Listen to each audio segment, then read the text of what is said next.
आता ते जे म्हणतायत की आम्हाला कुणबी दाखले द्या आणि ओबीसी मध्ये घाला.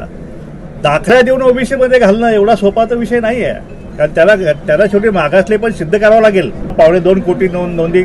आता आमची माहिती अशी आहे की सरसकट शाळांना मुख्याध्यापकांना कलेक्टरच्या माध्यमातून सूचना दिल्या गेल्या अशी आमची माहिती आहे. आणि आता ज्या जुन्या नोंदी आहे तिथं पेनानं समोर जिथं मराठाची नोंद आहे तिथं समोर कुणबी लिहायचा कार्यक्रम सुरू आहे. म्हणून आता तरी मराठा नेते यापूर्वी सांगितलेलं आहे की मराठा समाजाच्या आरक्षणाचा जो पोपट आहे तो पोपट मेलेला आहे. आता EWS आहे ते घ्या किंवा वाढवून घ्या किंवा अधिकचं घ्या. पाटील म्हणतात, तुमची प्रतिक्रिया काय? तेव्हा माझ्या माहितीप्रमाणे मराठा समाजाला जे ओबीसीना ते मराठा समाजाला ही भूमिका महाराष्ट्र शासनाने यापूर्वी घेतलेली आहे. आणि त्याच माध्यमातून मराठा समाजाला 5,500 कोटी रुपये, मराठा समाजाच्या महामंडळाला 5,500 कोटी रुपये जे आहे ते त्या ठिकाणी कर्ज म्हणून 70,000 लोकांना त्या ठिकाणी देण्यात आलेले आहेत. 550 कोटीचं कर्ज सुद्धा त्यांना माफ करण्यात आलेलं आहे. आणि त्याचप्रमाणे फीमध्ये त्यांना सवलत दिली आहे. जे हॉस्टेल जे आहे ते जे ओबीसीला तेच मराठा समाजाला आहे. मग असं असताना आणखीन वेगळं आरक्षण काय पाहिजे हे आम्हाला कळत नाही आहे. ओबीसीचं आरक्षण हे घटनात्मक आरक्षण आहे. 15च्या 16च्या प्रमाणे त्याला निकष पूर्ण करावे लागतात आणि मराठा समाज हा असे निकष पूर्ण करत नाहीत. हे सगळ्या जे रिटायर्ड हायकोर्ट जजेस गेले त्यांनी सांगितलेलं आहे, सगळ्या पक्षाने सांगितलेलं आहे, सगळ्या नेत्यांनी सांगितलं की मराठा समाज मागासला नाही आहे. जे काय आरक्षण आता त्यांना मिळत आहे त्यांना EWS मधून 10% 8.5% आरक्षण जे आहे ते आता मिळत आहे. आणि त्याचप्रमाणे ओपन कॅटेगरीमध्ये सुद्धा त्यांना मिळत आहे. आता ते जे म्हणतायत की आम्हाला कुणबी दाखले द्या आणि ओबीसी मध्ये घाला. दाखला देऊन ओबीसी मध्ये घालणं एवढा सोपा तर विषय नाही आहे, कारण त्याला शेवटी मागासले पण सिद्ध करावं लागेल.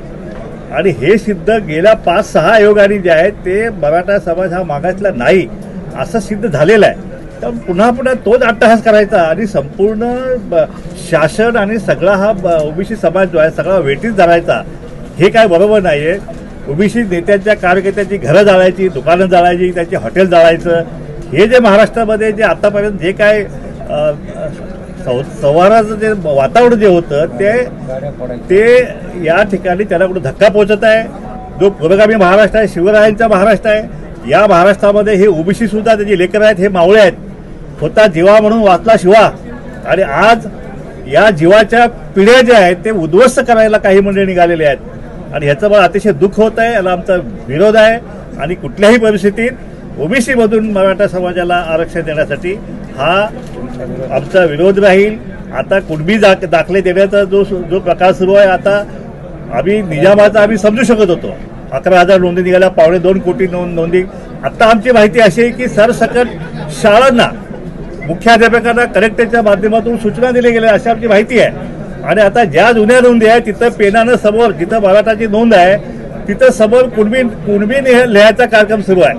म्हणजे अशा प्रकारे गावागावातल्या शाळांमध्ये जे आहे ना असा कार्यक्रम सुरू आहे. अशा प्रकारे संपूर्ण सरसकट मराठा समाजाला जे आहे ते या कुणबी म्हणून दाखले देण्याचा हा जो कार्यक्रम सुरू आहे महाराष्ट्रामध्ये, याला आमचा विरोध आहे. म्हणून ही जी शिंदे समिती आहे, शिंदे समितीला असा कुठल्याही प्रकारचा असा अधिकार नाही आहे. घटनात्मक दृष्ट्या जो समाज मागासलेला आहे त्याच्या बाबतीत नोंदी शोधायच्या आणि नोंदी शोधून हे करायचा, हे सुद्धा घटनेमध्ये कुठे लिहिलेलं नाही आहे. कारण स्वतंत्र देशामध्ये 2 कालेलकर कमिशन, मंडल कमिशन असे कमिशन नेमलेले आहेत आणि त्याच्या माध्यमातून कुठल्या जाती मागासलेल्या आहेत, कुठल्या मागासल्या नाहीत याचा सर्वेक्षण झालेलं आहे. आणि आता किती वेळा सर्वेक्षण करणार आहे हा? आणि सुप्रीम कोर्टाने सुद्धा सांगितलंय की मराठा समाज मागासला नाही आहे. म्हणून आता तरी मराठा नेते यापूर्वी सांगितलेलं आहे की मराठा समाजाच्या आरक्षणाचा जो पोपट आहे तो पोपट मेलेला आहे. आता EWS आहे ते घ्या किंवा वाढवून घ्या किंवा अधिकचं घ्या, हा एकमेव मार्ग जो आहे तो या ठिकाणी जर केला तर माझ्या मते या महाराष्ट्रामध्ये ओबीसी आणि मराठा हा जो संघर्ष सुरू आहे हा कायम थांबला जाईल. आता हे जे सांगतात की 32% जे आहे, आमची संख्या 32%, बरं ठीक आहे, त्या 32% मध्ये कोण कोण आहे?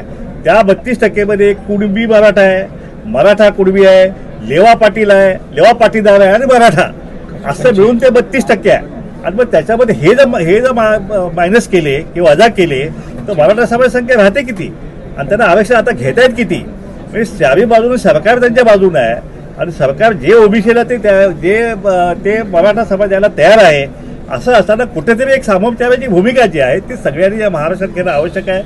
आणि जर सरकारनं जर ह्या अशा प्रकारे जर सरसकट मराठा समाजाला कुणबी नोंदी करून जर ओबीसीमध्ये घालण्याचा जर प्रयत्न केला तर मग मात्र ओबीसीला रस्त्यावरची लढाई करण्याशिवाय पर्याय राहणार नाहीये.